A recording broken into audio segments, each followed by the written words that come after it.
స్తుతియింతుమో ప్రభువ శుభమౌ నీ దినమున పరిశుద్ధమగు నీ నామము. గతకాలమున నీవు పతితుల మగు మాకు అతి దయతో చేసిన ఎన్ని మేలులు తలచి స్తుతియింతుమో ప్రభువ శుభమో నీ దినమున పరిశుద్ధమగు నీ నామము.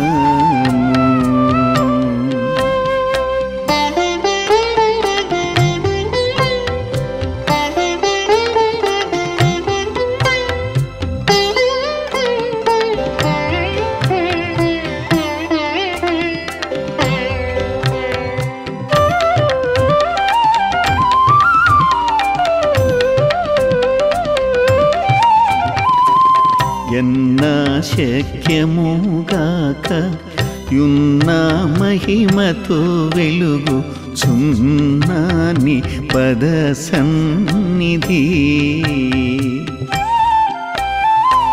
సన్నోతాత్మా మేము ఆత్మతో సత్యముతో నిన్నారాధింతుము ఈ చెన్నౌ నీ గృహమందు.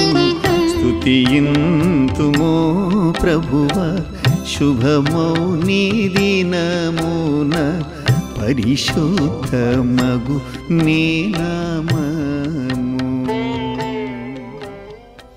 క్రీస్తునందు ప్రియమైనటువంటి వారలారా, మీకందరికీ ప్రభు అయిన యేసుక్రీస్తు వారి శ్రేష్టమైన నామంలో శుభాలు తెలియజేస్తూ ఉన్నాం. అంతేకాదు మరి ఈ వాక్య ధ్యాన సమయానికి మిమ్మల్ని అందరినీ ప్రేమతో ఆహ్వానిస్తూ ఉన్నాం. నేటి దిన వాక్య ధ్యానం నిమిత్తము పరిశుద్ధ గ్రంథంలో నుండి ఆదికాండము 3వ అధ్యాయము మొదటి 7 వచనాలు ఎంపిక చేయడం జరిగినది. ఈ భాగాన్ని నేను చదివి వినిపిస్తాను. ఆదికాండము 3వ అధ్యాయము మొదటి 7 వచనాలను నేను చదివి వినిపిస్తాను. దేవుడైన యెహోవా చేసిన సమస్త భూజంతువులలో సర్పము యుక్తిగలదై ఉండెను. అది ఆ స్త్రీతో, ఇది నిజమా? ఈ తోట చెట్లలో దేని ఫలములనైనను మీరు తినకూడదని దేవుడు చెప్పెనా అని అడిగాను. అందుకు స్త్రీ, ఈ తోట చెట్ల ఫలములను మేము తినవచ్చును, అయితే తోట మధ్యనున్న చెట్టు ఫలము లను గూర్చి దేవుడు మీరు చావకుండునట్లు వాటిని తినకూడదనియు వాటిని ముట్టకూడదనియు చెప్పెనని సర్పంతో అనెను.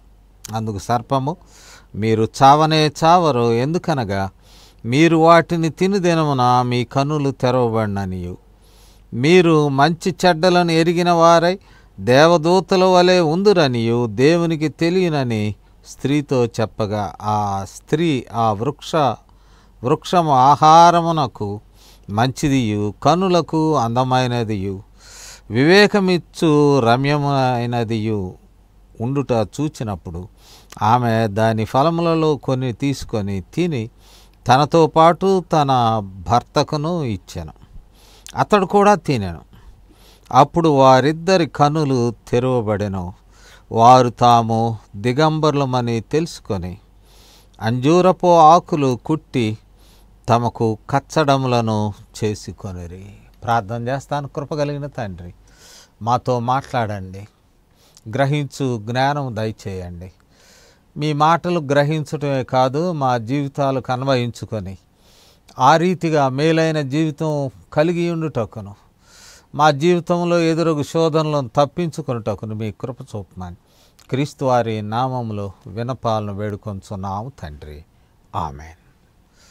ప్రియమైనటువంటి వారలారా, చదవబడినటువంటి ఈ వాక్య భాగాన్ని మనము గమనించినప్పుడు టెంప్టర్ శోధించువాడు, టెంప్టేషన్ శోధించు విధానం, ఈ రెండు కీలకమైనవి. దీని ఫలితం మనం మూడవదిగా చూడవచ్చును. శోధకుడు శోధింపబడుచున్న విధానము, తత్ఫలితము. ఈ ఈ వాక్య భాగంలో ఈ విషయాలు మనకు క్లుప్తంగా తెలియజేయబడుచున్నాయి. ఇక్కడ హెబ్రీ బైబిల్లో మనం చూసినట్లయితే ఈ విషయాలు చాలా దగ్గరగా మాటలతో వ్రాయబడి ఉంటూ ఉన్నది. కావున ఈ మనము 2:25 ఆదికాండము 2:25 వచనాన్ని మనం చూసినట్లయితే, అంటే 2వ అధ్యాయం ఆఖరికి వస్తే, అప్పుడు ఆదామును అతని భార్యయు వారిద్దరూ దిగంబరులుగా ఉండిరి, అయితే వారు సిగ్గు ఎరుగక ఉండిరి. దానికి ఇవ్వబడినటువంటి హెబ్రీ పదము ఇరోమ్. మరి అటువైపు 3:1 ఆదికాండం 3:1 చూస్తే ఇక్కడ అంటాడు, దేవుడైన యెహోవా చేసిన సమస్త భూజంతువులలో సర్పము యుక్తిగలదై ఉండెను అనేటువంటి మాట. దీనికి వాడబడిన మాట అరూమ్. రెండిటికి మధ్య హెబ్రీ భాషలో పెద్ద తేడా లేదు. ఎరోమ్ అండ్ అరూమ్ రెండు. ఎరోమ్ ఈజ్ ఇన్నోసెంట్. సిగ్గు ఎరుకగా ఉండనంటే సిగ్గు లేని వాళ్ళని కాదు. మనం అంటాం కదా, సిగ్గు లేదురా నీకు అది ఇదని, అది కాదు. ఈ ఎరోమ్ అనే పదము ఇట్ సేస్ అబౌట్ ఇన్నోసెంట్. వారు ఇన్నోసెంట్గా ఉన్నారు, అమాయకులుగా ఉన్నారు. ఈ పదం ఇట్లుంటే, అటువైపు అరూమ్ అనే పదము క్రాఫ్టీ. ఒక విధంగా దాన్ని ఏమంటాం, యుక్తి. మంచి మాట యుక్తిగా మనము చూస్తాం. కాబట్టి ఇటు యుక్తి, ఇటు అమాయకత్వం, ఇవి రెండు ఈ వాక్య భాగంలో డీల్ చేయబడినట్లు మనం గమనించవచ్చు. ఇక చూద్దాం అబౌట్ ద టెంప్టర్, శోధికుడును మనం చూద్దాం. సర్పము అనేటువంటిది ఇక్కడ అంటాడు, దేవుడైన యెహోవా చేసిన సమస్త భూ జంతువులలో, అంటే సర్పం కూడా క్రియేషన్ ఆఫ్ గాడ్. యెహోవా చేసినటువంటి జంతువులలో సర్పము కంటే దీనిని ఆయన సృజించాడు అనేటువంటి మాట మనకు అర్థం అవుతుంది. దేవుని సృష్టి. ఈ దేవుని సృష్టిలో ఉన్నటువంటి ఈ సర్పము యుక్తిగలదై, అరూమ్, వెరీ క్రాఫ్టీ, యుక్తిగలదిగా ఉన్నట్లు మనం చూస్తాం. యుక్తిగలది. యుక్తి ఒక విధంగా it is also a strength or virtue. యుక్తి అనేది అవసరమైనదే. దానిని యేసు ప్రభు వారి మాటల్లో కూడా పావురము, పాము రెండింటిని వాడాడు. పావురం వలె పవిత్రంగా ఉండాల్సినటువంటి, నిష్కల్మషంగా ఉండాల్సినది.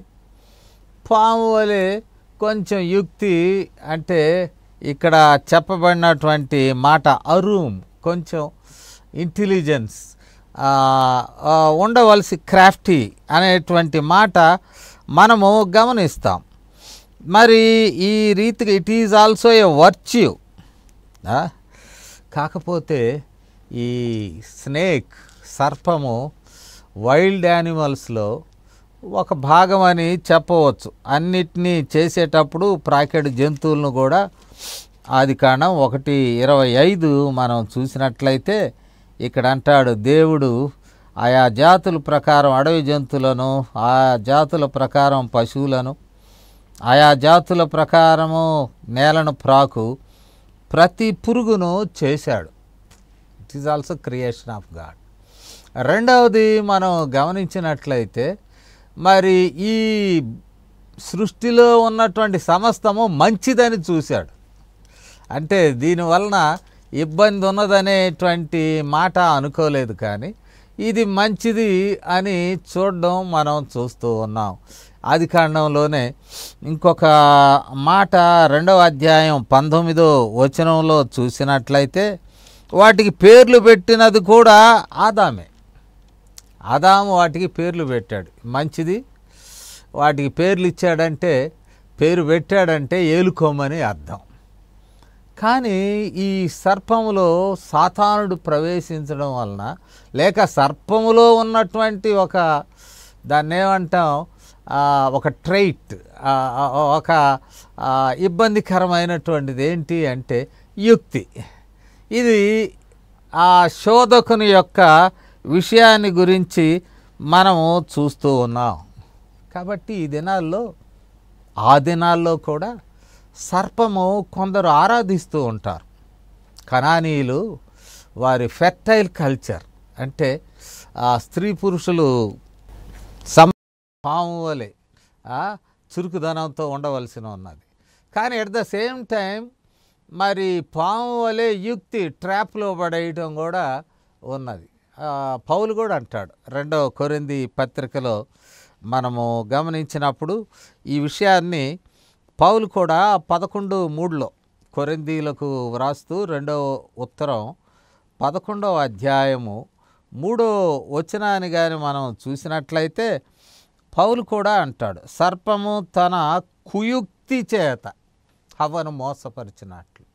యుక్తి, కుయుక్తి, కొంచెం దానికి కు అనే పదం స్ట్రెంగ్త్ ఇచ్చినది, యుక్తికి కుయుక్తి. ఈ విషయాలు టెంప్టర్ను గురించి మనం చూస్తూ ఉన్నాం. ఈ టెంప్టర్ను గురించి చూస్తూ ఉన్నప్పుడు ఈ టెంప్టరు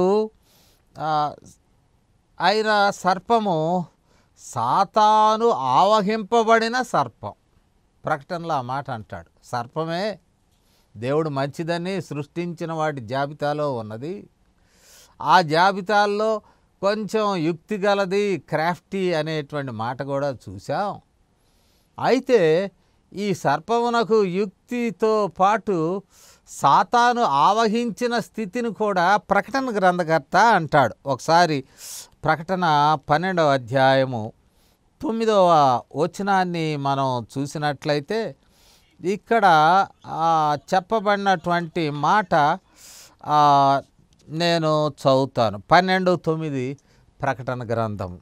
ఇక్కడ అంటాడు, కాగా సర్వలోకమును మోసపుచ్చుచు అపవాది అనియు సాతాను అనియు పేరుగల ఆది సర్పమైన మహాఘట సర్పము. ఈ సర్పానికి కొన్ని పేర్లు చెప్పినాడు. ఎలాంటిది అంటే సర్వలోకమును మోసపుస్తుంది, పేర్లు ఉన్నవి అపవాది అనియు సాతాను అనియు పేరుగల ఆది సర్పమైన మహాఘట సర్పం. కాబట్టి ఈ సర్పానికి అది యుక్తి గలది, ఓకే, క్రాఫ్టీ, తెలివి గలది, యుక్తి గలది. దానితో పాటు ఉన్నటువంటి ప్రత్యేక లక్షణం అపవాది అంటే తప్పుడు మాటలు మాట్లాడుతుంది. రెండవది మరి సాతాను. కావున ఈ టెంప్టర్ సర్పము రూపంలో వచ్చినటువంటి ఈ టెంప్టర్ గురించి మనము చూస్తూ ఉన్నాం. సర్పము సాతానుగాను యుక్తి గలదిగాను ఈ స్థలములో మనము చూస్తున్నాం. That is about the tempter. ఈ టెంప్టరు టెంప్టేషన్ స్టార్ట్ చేసింది 2వ వచనం నుండి ఇంచుమించు 5వ వచనం వరకు మనము సూక్ష్మంగా చూద్దాం. 2వ వచనం నుండి మనం చూసినట్లయితే ఈ సర్పము స్టార్టెడ్ డైలాగ్ విత్ ఈవ్. హవ్వతో సంభాషణ ప్రారంభం చేసినట్లు మనము చూస్తూ ఉన్నాం. స్త్రీతో మరి సంభాషణ ప్రారంభం చేసినప్పుడు 1వ వచన 2వ భాగములో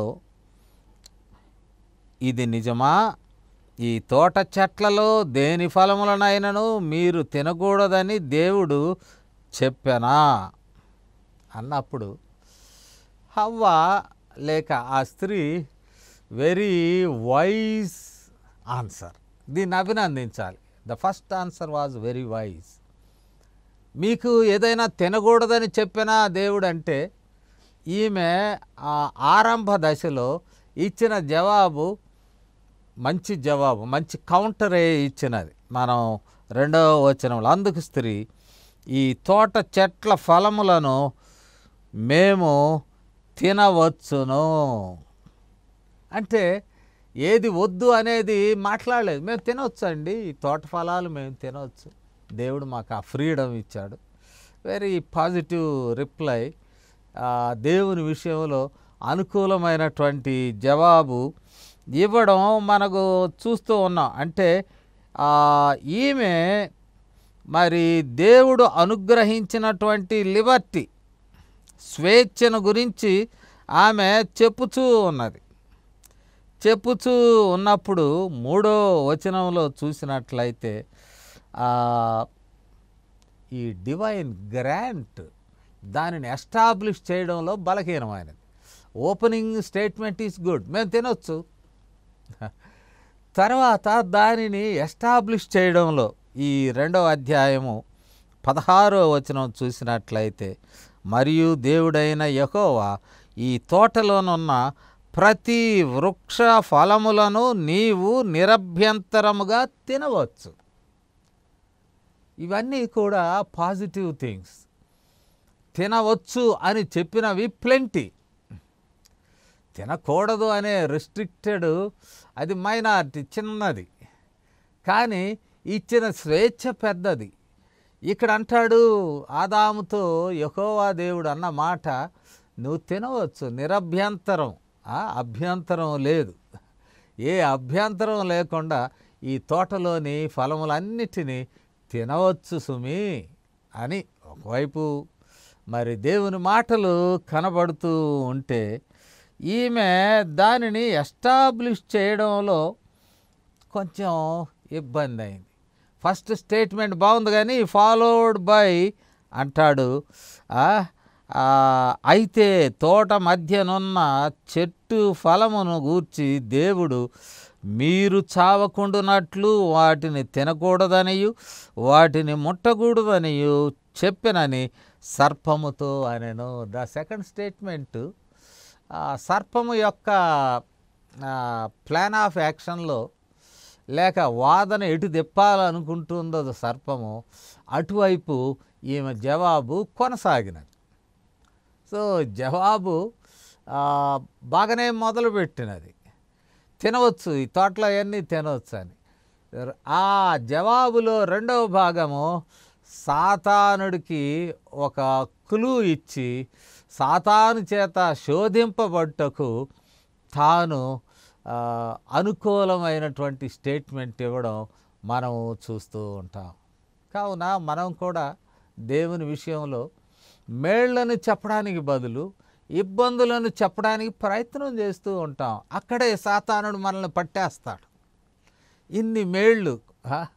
ఇన్ని మేళ్లను చెప్పి సాతానుడికి అవకాశం లేకుండా ఉండవలసిన పరిస్థితి ఉంటే, ఎక్కడో ఒక చిన్న విషయంలో ఎదురైనటువంటి చిన్న ఇబ్బందిని దాన్ని పెద్దది చేసి దానిలో సాతానుడు తన కార్యమును జరిగించడానికి మనమే అవకాశం ఇస్తూ ఉంటాం. ఇక్కడ హవ్వ ముందు ప్రారంభించినటువంటి మాట గట్టిగానే ఉన్నది, నీవేం తినేసేయొచ్చయ్యా అని. 2వది, అయితే దేవుడు చెప్పాడు, ఇందులో ఒక చెట్టును రిస్ట్రిక్ట్ చేశాడు అనేటువంటి మాట చెప్పబడినప్పుడు మరి చాలా ఇక్కడ చూసినట్లయితే 3వ వచనంలో మీరు చావకుండునట్లు, అంటే తింటే చచ్చెదరు అన్నాడు దేవుడు. అక్కడ క్యాచ్ చేసింది సాతానుడు. ఇది తిన్న దినమున చస్తారు అన్నాడు. చావకుండునట్లు తినకుండా ఆగండి అన్నాడు. క్యాచ్ చేసింది సాతానుడు అంటున్నాడు 4వ వచనంలో, మీరు చావనే చావరు. అయ్యా ఈ చెట్టు విషయం మీరు తింటే చచ్చిపోతారు అనేటువంటి మాట సాతానుడు అన్నాడు. దేవుడు అంటున్నాడు, ఆ దేవుడు అన్న మాటను సాతానుతో చెప్పినప్పుడు మరి సాతానుడు దేవుని మాటను తాను క్యాచ్ చేశాడు. క్యాచ్ చేసి మీరు చావరు, మీరు చావరు అనేటువంటి మాట, చావనే చావరు. ఇంకొక విషయం కూడా, ఈ విషయము, చెట్టు విషయము, రిస్ట్రిక్షన్ విషయము దేవుడు ఆదాముతో మాట్లాడాడు, హవ్వతో కాదు. మనం ముందు అధ్యాయంలో 2వ అధ్యాయంలోనే మనము చూసినట్లయితే అంటాడు సాతానుడు, నీవు వాటిని దినమున, 17వ వచనం 2వ అధ్యాయం, నీవు వాటిని తిను దినమున నిశ్చయముగా చచ్చెదవు అని నరునికి ఆజ్ఞాపించాను. నరుడైనటువంటి ఆదాముతో నీవు, ఇక్కడ హవ్వ దగ్గరకు వచ్చేసరికి సాతానుడు మీరు చావనే చావరు. అక్కడేమో నీవు సింగులర్ దీనిని వాడతాడు, నీవు చావరు. ఇక్కడికి వచ్చేసరికి సాతానుడు మీరు చావరు అంటే ఆదాము నుండి హవ్వ నుండి వచ్చిన జనాంగం అంతటికీ వర్తించే రీతిగా మీరు చావరు, తినండి, అధిగమించండి అనేటువంటి.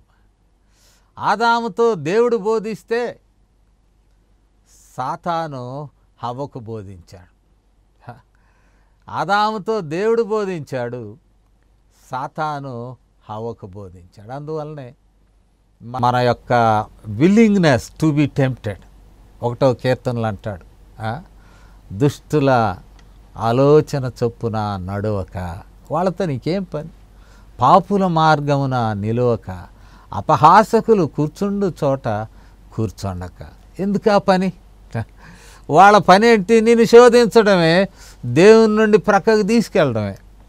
ఇక్కడ హవ్వ విషయంలో కూడా she was open to the serpent, సర్పమునకు ఓపెన్ అప్ అయినది, ఆదాము దేవునికి ఓపెన్ అప్ అయ్యాడు. ఇదే పెద్ద తేడా.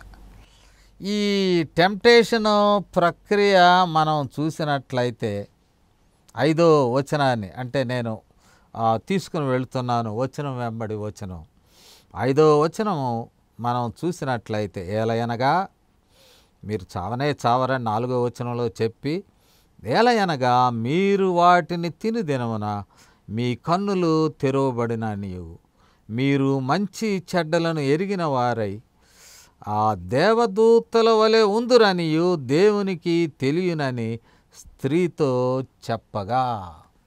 Next move.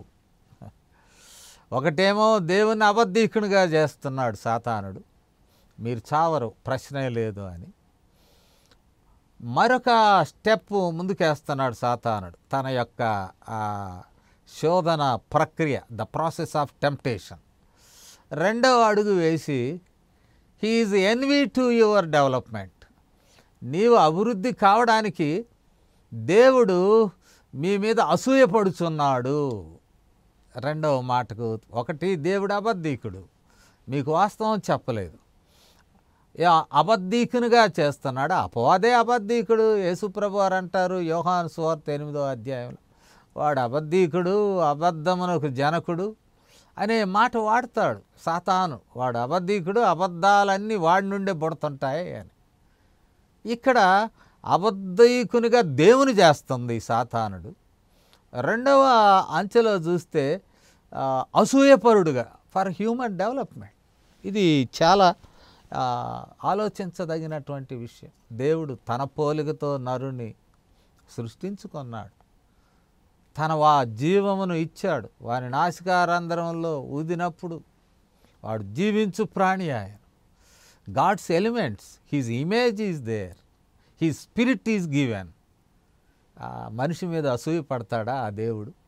ఒక విశాలమైనటువంటి ఏదైనా వనాన్ని వేసి దానిలో సమస్తమును ఏర్పాటు చేసి, ఆదాము నువ్వే పేరు పెట్టుకో, ఈ భూమిని అంతటిని నువ్వే ఏలవయ్యా, నీ ఏలిక కొరకు నేను అప్పగిస్తూ ఉన్నాను అన్నీ దేవుడు మంచి మనసుతో చేస్తూ ఉంటే, ఇక్కడ సాతానుడు దేవుడు అసూయపరుడు, మీ అభివృద్ధిని చూసి దేవుడు అసూయ పడుతున్నాడు. ఎంత తేలికగా క్రాఫ్టీగా సాతానుడు హవ్వను మూవ్ చేయడం మనము చూస్తూ ఉన్నాం. ఇంతకు ముందే చెప్పాను, నీవు అని ఆదాముతో మాట్లాడితే సాతానుడు ఇది మీకందరికీ జనాంగములన్నిటికీ వర్తిస్తుంది, మీరు చావనే చావరు అనేటువంటి ఆ మాట చెప్పడం మనం చూస్తున్నాం. మరొక విషయాన్ని కూడా చూడాలి. మరొక విషయం, మీరు తిని దినమున మీ కన్నులు తెరువబడడం, ఐ ఓపెనింగ్. గుడ్డి వారికి చూపునిచ్చు దేవుడు. విషయములో లేక భూలోకములో మంచిని చూడడానికి దేవుడు గుడ్డివారి కన్నులు తెరిచేటువంటి వాడు. ఆయన మరి సాతానుడు అంటున్నాడు, నా మాట వింటే మీ కన్నులు తెరవబడతాయి. ఏం చూస్తారు? సాతానుడు తెరిచిన కన్నులు సాతాను సలహా మేరకు మరి దేనిని రెస్ట్రిక్ట్ చేసినాడు, ఆ రెస్ట్రిక్ట్ చేసినటువంటి దానిని భుజించడం వలన మీ కన్నులు తెరవబడతాయట. కన్నులు తెరవబడటం, సాతాను యొక్క సలహా మేరకు కన్నులు తెరవబడినప్పుడు ఏం చూస్తారు? ఏం కనపడతాయి? ఇది చాలా నువ్వు తిను దినాన your eyes will be open. 146 కీర్తన 8వ వచనాన్ని నేను తెలియజేస్తాను. యెహోవా గుడ్డివారి కన్నులు తెరువ చేయువాడు. సాతానుడే కళ్ళు తెరుస్తాడు. కొన్నిసార్లు సాతానుడు మాటని it is eye opening for us. దృష్టి కలిగినటువంటి విధానం లేదు కదా. దేవుడు దృష్టినిచ్చేవాడు. దేవుడు దృష్టి ఇచ్చినప్పుడు ఆ చూపుతో, దేవుడు అనుగ్రహించిన చూపుతో నీవు సృష్టిని చూసినట్లయితే ఆ దేవుని మహిమపరుస్తావు, ఆ దేవునికి సమీపంలోనికి వెళ్తావు, స్నేహం సమీపం అవుతుంది, బాంధవ్యం సమీపం అవుతుంది దేవునితో యేసుక్రీస్తునందు. ఈ మాటను మనం చూసినప్పుడు మరి యెహోవా దేవుడు దృష్టినిస్తే ఆత్మిక దృష్టి, మానసిక దృష్టి మనము మరి తప్పక పొందుతాం. భౌతిక దృష్టి కూడా, భౌతిక దృష్టి to see your environment, your surroundings. నీ పరిసరాలను, దేవుని యొక్క కార్యములు నీ పరిసరాల్లో నువ్వు దృష్టి ఉంచుతావు. దేవుడు చేసిన సృష్టి ఎంత గొప్పది. ఆయన ఇచ్చినటువంటి గాలి, వెలుతురు, నీరు, lot of resources for your living and sustenance అర్థమైపోతుంది. అంతే కదా, ఆత్మికముగా నీ కన్నులు తెరవబడినప్పుడు దేవునితో దగ్గర సంబంధం వెళ్ళడానికి సహాయపడుతుంది. మానసికంగా నీ కన్నులు తెరవబడినప్పుడు నీ యొక్క కన్నులకు ఆరోగ్యకరమైనటువంటి దృష్టి ఏర్పడుతూ ఉంటుంది. చూడరానివి చూడడం కాదు. కోర్టుల్లో అక్కడక్కడ చూస్తాం, చెవులు మూసుకుని ఒక కోతి ఉంటుంది, నోరు మూసుకుని ఒక కోతి ఉంటుంది, ఒక కోతి కళ్ళు మూసుకుంటుంది. కళ్ళు దేనికి మూసుకోవాలి? ఆ చూపు సరైనది కాదు. లోకంలో చెడుగును చూసే కళ్ళు సరైనవి కాదు. మన ప్రియులు బాలకోటయ్య గారు ఒక పాట రాస్తాడు, అభ్యంతరపరిచే కళ్ళు అవి మాకొద్దయ్యా, నిన్ను చూసే కళ్ళు కావాలి. The same sight. దేవునితో సంబంధ బాంధవ్యాలని పునరుద్ధరించే చూపు దేవునికి అభ్యంతరంగా మనలను పురుకొల్పేటువంటి చూపు. రెండు వేరువేరుగా ఉన్నాయి. యెహోవా గుడ్డివారికి చూపునిచ్చువాడు. ఇక్కడ అంటాడు, మీరిప్పుడు గుడ్డివారు, ఇప్పుడు మీ కన్నులు తెరవబడతాయి, దేవుని మాటను ఉల్లంఘించండి. కావున దృష్టి ఇది ఆత్మిక దృష్టి అయినా, భౌతిక దృష్టి అయినా, మానసిక దృష్టి అయినా దేవుడిచ్చినది ఆ దృష్టి శ్రేష్టమైనది అని మనం తెలుసుకోవాలి. అభ్యంతరపరచబడే చూపు కొరకు మనము ఆతృత పడకూడదు, ఆశ పడకూడదు. అది మనము గమనించవలసినటువంటిది. కావున ఇక్కడ మనం చూసినట్లయితే మీ కన్నులు తెరవబడతాయి, మీరు చచ్చిపోరు. ఇంకొక మాట మనము చూసినట్లయితే మీకు ఏమి మేళ్ళు ఉన్నాయో అనే మాట ఈ 5వ వచనంలో చెప్తాడు అని అంటే, ఇక్కడ అంటాడు మీరు దేవదూతల వలె ఉందురు, దేవదూతల వలె ఉంటారు. అంటే డివినిటీ మీకు వచ్చేస్తుంది. Divine element will be implanted in you కాదు కదా. ఇప్పుడు దేవుని ప్రతినిధులు, దేవుని స్వరూపం వారిది, దేవుని సృష్టిలో ఉన్నారు. ఆయన జీవపు ఆత్మ వారిలో ఉంచాడు. ఇప్పుడు దైవ ప్రతినిధులు, దైవాంశం ఉన్నటువంటి వారు. సాతానుడు ప్రేరేపిస్తున్నాడు, ఆ దేవుడు మీతో అబద్ధం ఆడాడు, ఆయన అబద్ధీకుడు.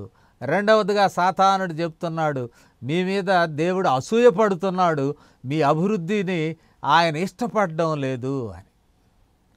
ఇంకా సాతానుడు ముందుకు వెళుతూ ఈ మాటలు తెలియజేయడం మనము చూస్తూ ఉన్నాం.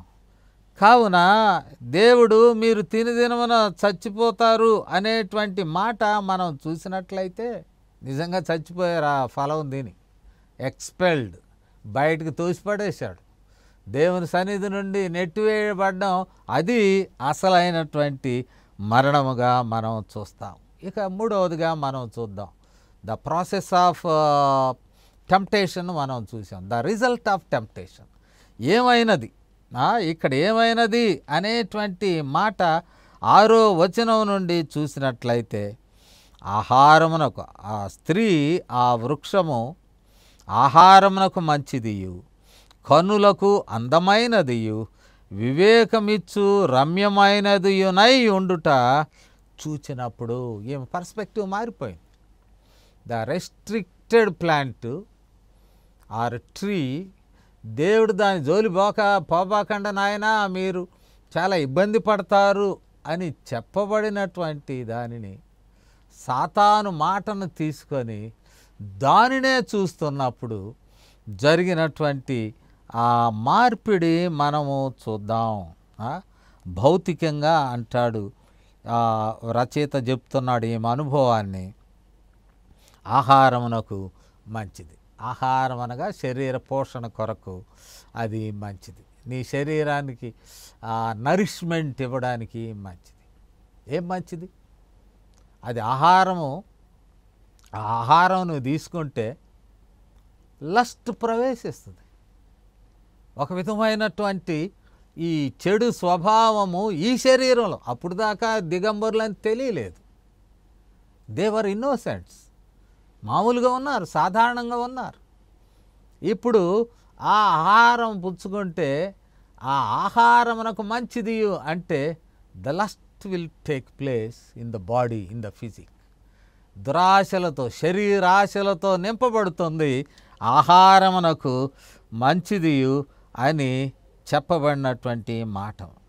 రెండవది, శరీరంలో మరి ఈ ఆశ, మరొక రీతిగా చెప్పాలంటే కామము లేక మరొక, ఇవి ప్రవేశించేటకు దోహదపడినటువంటి ఆహారము.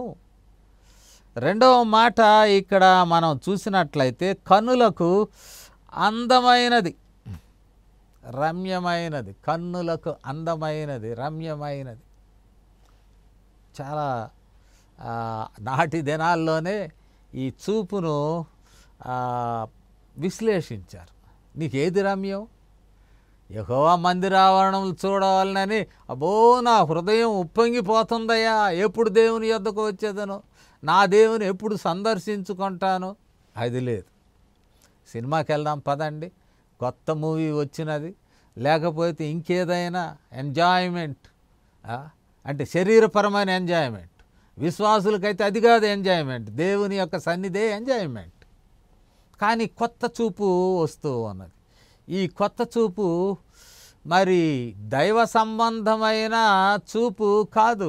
ఆ చెట్టును చూస్తుంటే అది దైవ సంబంధమైన చూపు కాదు. కానీ ఇక్కడ అంటాడు చాలా చక్కని మాట, ఆ కన్నులకు అందమైనదియు, కన్నులకు అందమైనదియు. Your terms of understanding beauty పరమగీతంలో మరి షూలమ్మిత అంటుంది, యెరూషలేము కుమార్తెలారా నేను నల్లని దానినని నన్ను చిన్న చూపు చూడకండి. అంటే ఈ ఐస్, ఫిజికల్ ఐస్, ఈ కనులకు అందం అంటే అది వేరుగా ఉంటుంది, ఆ ఆకర్షణ వేరుగా ఉంటుంది, ఆ చూపులో ఉన్నటువంటి ఆ షార్ప్నెస్ ఎక్కడో వెతుకుతూ ఉంటాయి ఆ చూపులు. కానీ దైవ సంబంధమైన చూపు షులమతే ఉంటుంది, నేను నల్లని దానం, నేను నల్లని దానను కానీ సౌందర్యవంతురాలను అంటుంది ఆమె. పరమగీతం ఎప్పుడైనా చదవండి ప్రారంభంలోని. నేను నల్లని దానను అయినప్పటికీ సౌందర్యవంతం, అంటే ఫిజికల్ సైట్. ఈ రమ్యం అనేటువంటిది హృదయ సంబంధమైన విషయముగా మనం చూడవచ్చు. కాబట్టి ఇప్పుడు హవ్వ గారికి రమ్యముగా కనపడుతున్నది, వెరీ అట్రాక్టివ్. ఈ చూపు మారిపోతుంది, ఇది రమ్యముగా కనబడుచు ఉన్నది. మరొక విషయం, వివేకమిచ్చు రమ్యమైనదై. వివేకం, విజ్డమ్. ఏమిటా జ్ఞానం? జ్ఞానము నీకును, నీ జీవితానికి, నీ కుటుంబానికి, సమాజానికి మేలు చేసేదే జ్ఞానమా, లేక నాశనం చేసేది జ్ఞానమా? What is the wisdom? ఏ జ్ఞానాన్ని వెతుకుతూ ఉన్నావు? బైబిల్లో జ్ఞానాన్ని గురించి జ్ఞాన గ్రంథాలు ఉన్నాయి, అటు ప్రసంగి కానీ సామెతలు కానీ, కొన్ని విజ్డమ్ లిటరేచర్ అంటాం. యోబు కూడా జ్ఞాన గ్రంథమే, విజ్డమ్ లిటరేచర్. ఈ జ్ఞానం దైవ సంబంధమైన జ్ఞానం. మరి ఆ చెట్టు దేవుడు రెస్ట్రిక్ట్ చేసినటువంటి ఆ ఫలములు భుజించినప్పుడు ఈ జ్ఞానము మోర్ పర్వర్సివ్ అండ్ డిస్ట్రక్టివ్. నేటి దినాల్లో కూడా సంఘాల్లో అన్ని జ్ఞానాలు ప్రయోగింపబడు, దైవ జ్ఞానం కొరువు అయినది. మాట్లాడితే కోర్టులో ఎన్ని సెక్షన్లు ఉన్నాయో టక చెప్పగలరు. ఈ సెక్షన్ వర్తిస్తుందండి, ఆ సెక్షన్ పనిచేస్తుందండి, ఈ సెక్షన్. బైబిల్లో ఏముందో కాస్త చెప్పండి అయ్యా. బైబిల్ కంటెంట్ని గురించి 2 మాటలు చెప్పండి. ఆ జ్ఞానం లేదు, ఈ జ్ఞానం ఉన్నది. అంటే మరి ప్రత్యేకముగా సాతానుడిచ్చేటువంటి జ్ఞానం, ద రెస్ట్రిక్టెడ్ ఫుడ్ తీసుకోవడం వలన సాతానుడిచ్చేటువంటి జ్ఞానము వివేకమిచ్చు, వివేకం ఇచ్చు రమ్యమైనటువంటిది, రమ్యమైన వివేకమునిచ్చు. సో 3 థింగ్స్ ఇక్కడ కనపడ్డాయి. ఆహారం నాకు మంచిది, నీ శరీరాన్ని పాపానికి ప్రేరేపించే ఆహారము. రెండవది నీ కన్నులకు, నీ దృష్టిని మరి చెడుగు వైపు, చెడతనం వైపు మరల్చేటువంటి నీ దృష్టి డిఫినేషన్ మారిపోతూ ఉంటుంది. మూడవది నీ జ్ఞానం యొక్క డిఫినేషన్ కూడా మారిపోతూ ఉంటుంది. కాబట్టి ఆమె అండర్స్టాండింగ్ మారిపోయినది. కొద్ది dialogue with the serpent or Satan, కొంచెం సంభాషణలో ఆమె అండర్స్టాండింగ్ మారిపోయి తర్వాత 7వ వచనాన్ని మనము గమనించినట్లయితే 7వ వచనములో అప్పుడు వారిద్దరి కన్నులు తెరవబడెను. ఎందుకంటే భర్తకిచ్చేసింది. 6వ వచనంలో ఈ రీతిగా ఉండడం వలన ఆమె దాని ఫలములలో కొన్ని తీసుకొని తిని తనతో పాటు భర్తకు ఇచ్చెను, అతడు కూడా తినెను. ఫస్ట్ షీ ఏట్, ఆమె ముందు తిన్నది, తర్వాత భర్తకు తీసుకువెళ్ళి ఇచ్చినది, ఆయన చేత కూడా తినిపించినది. అందుకని కొన్ని సంఘాల్లో స్త్రీలను ప్రముఖమైన పాత్రలు ఇవ్వరు. ఎందుకయ్యా, వాట్ ఈజ్ రీజన్ బిహైండ్ అని అడుగుతుంటాను నేను. మొదట శోధనకు గురైంది స్త్రీ సార్ అని అంటారు. ఒక విధంగా అట్లాగే కనపడుతుంది. పరిశుద్ధ గ్రంథంలో ఒకసారి మనం చూసినట్లయితే పౌలు తిమోతికి రాస్తూ 2వ అధ్యాయము 14వ వచనంలో అంటాడు. తిమోతికి రాస్తూ 2వ అధ్యాయము 14వ వచనాన్ని మనం చూసినట్లయితే తిమోతి పత్రికకు వెళ్దాం. ఇక్కడ 14వ వచనం, మరియు ఆదాము మోసపరచబడలేదు. శోధన అనే ప్రక్రియ ఆదాముతో ప్రారంభించలేదు. ఆదాముకు దేవుడు బోధించాడు కాబట్టి శోధన తప్పించుకో. హవ్వ సాతాను బోధకు చెవి యొగ్గినది. అంటే హూ ప్రీచ్ టు హూమ్. మనం విమర్శల దగ్గరికి వెళ్ళి చెవి పెట్టి వింటాం, లేక దేవునికి విరుద్ధమైన సంభాషణలు జరుగుతుంటే అక్కడ పోయి వింటాం. సాతాను బోధలను నీవు ఆలకిస్తున్నావు, ఇట్ ఈస్ డేంజరస్, ప్రమాదంలో పడతావు. కానీ దేవుని బోధలను ఆదాము విన్నాడు. కావున ఇక్కడ పౌలు కామెంట్ చేస్తున్నాడు, ఆదాము మోసపరచబడలేదు, స్త్రీ మోసపరచబడి అపరాధములో పడెను. కాబట్టి ఈ దినమున స్త్రీ పురుషుల సంబంధాలు మంచి సంబంధాలు ఉంటూ ఉన్నాయి. అది మంచి పరిణామముగా మనం భావించాలి. అయితే ఈ పాత్ర ఎవరైనా తీసుకోవచ్చు. సాతాను బోధకు స్త్రీ చెవి యొగ్గవచ్చును, పురుషుడు కూడా చెవి యొగ్గవచ్చును. అంటే సాతానుడు ఈ జెండర్ డిస్క్రిమినేషన్ లేకుండా ఎవరినైనా, పురుషుడినైనా వేస్తాడు బుట్టలో, స్త్రీనైనా వేస్తాడు, లేక ట్రాన్స్జెండర్నైనా ఆ బుట్టలో వేసేయగలడు సాతానుడు. వాడి పని దేవునికి విరుద్ధముగా, దేవుని శత్రువుగా ప్రజలకు మార్చడం దాని పని. రెండవది మనం చెప్పుకున్నాం, దేవుడు అన్యాయస్తుడని, అసూయపరుడని, మానవ ఎదుగుదలకు ఆటంకమని స్థాపించడానికి ప్రయత్నం చేస్తుంటాడు సాతాను. It may work in both the genders and including transgenders also. ఎవరిలోనైనా పని చేస్తాడు. పని చేసినప్పుడు చెప్పబడిన మాట ఏంటి? దేవుడు ఆ కన్నులు తెరిచాడా? అదృష్టవంతులము. దేవుని మాట విని దేవుని మాట ప్రకారం జీవిస్తూ ఎవరి కన్నులు ఆయన తెరుస్తాడో వారు ఆశీర్వదింపబడతారు. వారి జీవితం వెలుగుతో నింపబడుతోంది. ఆయన అంటాడు, యేసు ప్రభువారు, నేను లోకమునకు వెలుగును.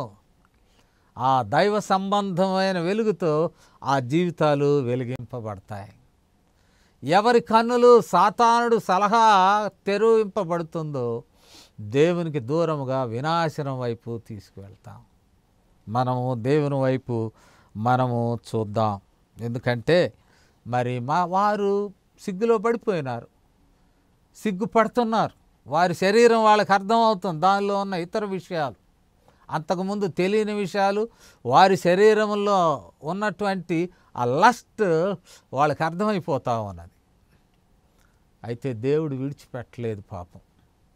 అయ్యా పడిపోయినారు, మీరు సాతాను మాట విని అగాధంలో పడిపోయినారు. కానీ కొంచెం జాగ్రత్తగా మీరు ఉండండి. 3వ అధ్యాయంలోనే 21వ వచనాన్ని చూసి ముగించుకుందాం. 21వ వచనం, దేవుడైన యెహోవా ఆదామునకును అతని భార్యకును చర్మపు చొక్కాయిలను చేయించి వారికి తొడగెను. To redeem. చాలామంది అంటారు చర్మపు బట్టలు. వారేమో వారు ఆల్టర్నేటివ్ మనము చూస్తాం. వారు ఆల్టర్నేటివ్ ఆకులు, అంజూరపు ఆకులు కుట్టి 7వ వచనం, తమకు కచ్చడములను చేసుకొని, to cover the shame, they tried their level best. But ఇక్కడ రక్షణ వస్త్రం ఇవ్వడానికి దేవుని కుమారుడైన యేసుక్రీస్తు వారు చీల్చబడ్డాడు, శిలువ మీద గాయపరచబడినాడు. ఇక్కడ జంతువును కూడా పోలుస్తారు. It is a type of Jesus Christ. ఎందుకంటే ఆ చర్మపు చొక్కాయలు ఒకని సిగ్గును, ఒకని యొక్క పడిపోయిన విధానాన్ని కప్పివేయాలంటే ఒక జంతువు చంపబడాలి, దాని యొక్క తోలు తీయబడాలి, వారికి వస్త్రములు సిద్ధపరచబడాలి. దీనిని it is a type of Jesus Christ. యేసు ప్రభువారు సాతానుడు వలన మోసపోయిన దిగంబరులైనటువంటి పడిపోతున్నటువంటి మనుషులను ఆయన ప్రేమించి యేసుక్రీస్తునందు తాను శిలువ మీద ప్రాయశ్చిత్తముగా ఆయన దెబ్బలు పొంది, అవమానమును పొంది, శరీరము చీల్చబడి, రక్తము కార్చి ఆ రక్షణ వస్త్రాలను మన పాపపు జీవితం మీద కప్పివేయడానికి, మనలను ఆ పాపపు స్థితి నుండి విమోచించడానికి ఆ మహా గొప్ప కార్యం చేసినాడు. ఆ మహా గొప్ప కార్యం వలన విమోచింపబడ్డానికి ప్రియమిత్రులారా మనమందరము ఆహ్వానింపబడుతున్నాం. ఒకటి, సాతాను యొక్క భాషను దూరంగా పెట్టండి, దేవుని భాషను అంగీకరించండి, అనుకూలముగా ఉండండి. ఒకవేళ సాతానుడు ఇప్పటికే మిమ్ములను సిగ్గులో పడవేసి ఉంటే యేసుక్రీస్తు వారి వైపు చూడండి, ఆయన శిలువ వైపు చూడండి. ఆయన మనలను ఆ సిగ్గును రక్షణ వస్త్రముతో కప్పివేసి గౌరవప్రదమైన, ఆశీర్వాదదాయకమైన, దేవుని దృష్టిలో దీవెనకరమైన, సమాజంలో కూడా తలనెత్తుకుని తిరిగే స్థితిలో నిన్ను నన్ను ఆయన ఆశీర్వదిస్తాడు. ప్రార్థన చేస్తాను. పరిశుద్ధుడగు తండ్రి, మీరు కృప చూపినందుకు వందనములు. మీరు మాట్లాడిన విధానమును బట్టి కూడా వందనములు. గొప్ప దేవా, మిమ్మల్ని స్తుతిస్తూ ఉన్నాం. మా జీవితాలను దర్శించండి నాయన.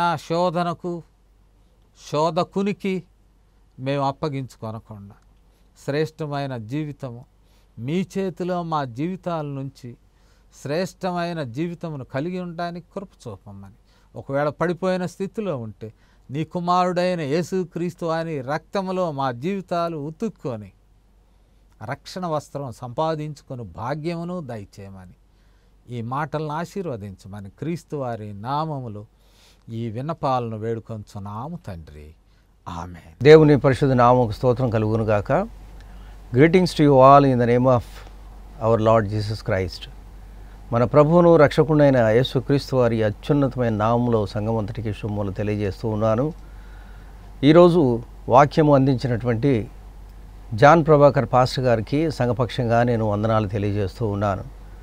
మరి ముఖ్యంగా సంఘంతో నేను కొన్ని విషయాలు మాట్లాడాలని చెప్పి ఇష్టపడుతూ ఉన్నాను. ఎందుకంటే మనకి బైబిల్లో మంచి వాక్యం ఉంది, సహోదరులు ఐక్యత కలిగి ఉంట ఎంత మేలు, ఎంత మనోహరము. మనకి ముఖ్యంగా మన సంఘంలో జేఎంబీ చర్చ్ సంఘంలో లోపిస్తుంది, ఐక్యత అనేటువంటిది లోపిస్తూ ఉంది. ఎందుకంటే ఇంతకుముందు కరోనా టైంలో కూడా ఎక్కడెక్కడో మనం పెట్టుకున్నాము. కొంతమంది సమావేశంలో, కొంతమంది ఏబిఎంలో పెట్టుకున్నారు. ఇప్పుడైతే పిల్లి సంసారంలాగా ఒకసారి అక్కడి నుంచి ఏబిఎం నుంచి మళ్ళా సంఘం ఆవరణలోకి వచ్చాము, చర్చిలోకి వచ్చాము, చర్చి నుండి ఆవరణలోకి, ఆవరణలో నుండి అంబేద్కర్ భవనంలోకి, మళ్ళీ అక్కడి నుండి బచ్చల బాలయ్యలోకి, ఈ విధంగా మనం సంఘాన్ని వదిలిపెట్టేసి ఎక్కడెక్కడో మనం ఆరాధనలు జరిపించుకుంటూ ఉన్నాం. ఇదెంతో దురదృష్టకరం. ఎందుకంటే సంఘం అందరికీ తెలుసు ఈ విధంగా ఎందుకు జరుగుతుందో. 145 సెక్షన్ని గవర్నమెంట్ వారు ఇంపోజ్ చేస్తున్నారు. కాబట్టి మనం మన చర్చి ఆవరణంలో ఆరాధనలు జరిపించుకోలేకపోతూ ఉన్నాం. అయినప్పటికీ నేనైతే మన సంఘం అంతటికీ నేను ఒక అష్యూరెన్స్ నేను ఇవ్వదలుచుకున్నాను. ఖచ్చితంగా మనం చర్చిలోకి వెళ్తాం, చర్చి ఆవరణలోకి మళ్ళీ తిరిగి వెళ్తాము. మేము కన్సర్న్ అథారిటీస్ అందరితో మాట్లాడుతూ ఉన్నాం. ఖచ్చితంగా 145 సెక్షన్ని లిఫ్ట్ చేయించి త్వరలో మనం సంఘంలోనికి వెళ్ళి చర్చిలో ఆరాధనలు జరిపించుకుంటాం. జాన్ ప్రభాకర్ గారి ఆధ్వర్యంలో, కె ప్రసాదరావు గారి ఆధ్వర్యంలో మనం జరిపించుకుంటామని సంఘానికి తెలియజేస్తూ ఉన్నాను. ఆన్లైన్లో వస్తున్నటువంటి మెసేజ్లు మీరు అందరూ చూస్తూ ఉన్నారని నమ్ముతూ ఉన్నాను. దీనిలో వీటన్నిటికీ సహకరించినటువంటి ప్రతి ఒక్కరికి నేను సంఘపక్షంగా నేను ధన్యవాదాలు తెలియజేస్తూ ఉన్నాను. ఇంకా మరి ఎన్నో సంఘ సేవలో మనం అందరం పాల్గొని మీ మెండైనటువంటి, మీ అమూల్యమైనటువంటి సలహాలు, సూచనలు ఇవన్నీ చేసి మమ్మల్ని ప్రోత్సాహపరచగలందరికీ విజ్ఞాపన చేసుకుంటూ నేను ముగిస్తూ ఉన్నాను. కొద్ది మాటలతోటి God bless you all. Thank you very much.